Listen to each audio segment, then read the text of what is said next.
4 nasawi at 3 sugatan bunsod nga nitong dala ni Bagyong Basyang. Kuha tayo ng mga detalye sa pag-uulata ni Bombo Bea Piniza.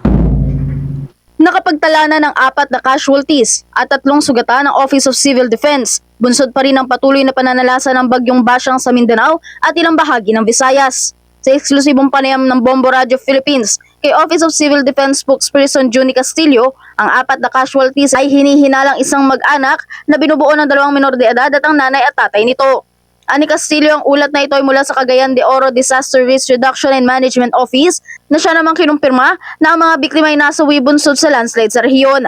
Ang mga datos naman ito ay hindi pa naitatala sa National Situational Report dahil paliwanag pa ni Castillo, nagpapatuloy pa ang verifikasyon at validation sa pagkakakilanlan ng mga nasawi sa tulong na rin ng Dead and Missing Cluster. Base sa ating ulat na natanggap mula sa OCD Regional Office sa Northern Mindanao, sa Region 10, nakatanggap sila ng ulat mula sa Cagayan de Oro City DRRM Office hinggil nga dito sa merong 4 na kababayan tayong nasawi doon dahil sa landslide. So yung mag-asawa at saka yung dalawang bata, ang dalawang anak, we believe isang pamilya ito.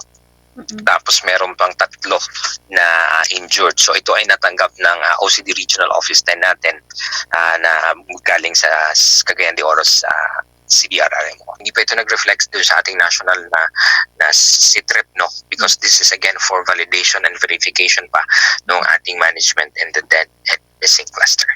Maliban naman dito, halos nasa 130,000 naman ang mga naitalang displaced residents mula sa Mindanao, kung saan halos 30,000 ang mula sa Northern Mindanao habang higit sa 100,000 naman ang mula sa Caraga Region. Paliwanag ni Castillo, ang datos sa ito ay pawang mula sa mga inisyal na datos pa lamang ng kanilang tanggapan dahil na rin sa patuloy na pagsasagawa ng assessments sa mga nadaanan ng bagyo sa tulong na rin ng kanilang Rapid Damage and Needs Assessment Team sa rehiyon. Yung mga displaced residents natin, so far kasi hindi pa natin nakukuha yung mga iba-ibang from the other regions, lalo't yung sa Visayas ay binabayo pa lang sila, but coming from ito ay magmula muna ito sa yung sa Region 10, meron tayong affected population na 30,000. Doon naman sa Caraga, merong naiulat na mahigit 100,000 affected population ng mga kababayan natin. These are initial data, kasi ongoing yung ating pagkuha ng mga reports na ito, plus as I mentioned earlier, yung ating mga rapid damage and needs assessment teams have yet to para bumaba, dahil may iba ay mga flooded and malakas pa yung pag-ulan, and then ganun din yung ating mga local na government units, some have just initially submitted, dahil nga syempre kasagsagan pa ng bagyo dun sa ilang lugar. Samantala, nakaantabay naman ang Office of Civil Defense at nakataas na rin ang kanilang antas ng alerto upang masiguro na maililikas kaagad ang mga residenteng mangangailangan ng tulong.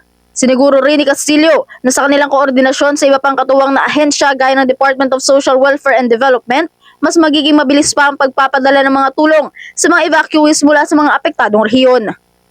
Mula dito sa Camp Aguinaldo sa Quezon City para sa Bombo Network News, ito si Bombo Bea Piniza and this is Bombo Radio Philippines, the #1 and most trusted source of news and information.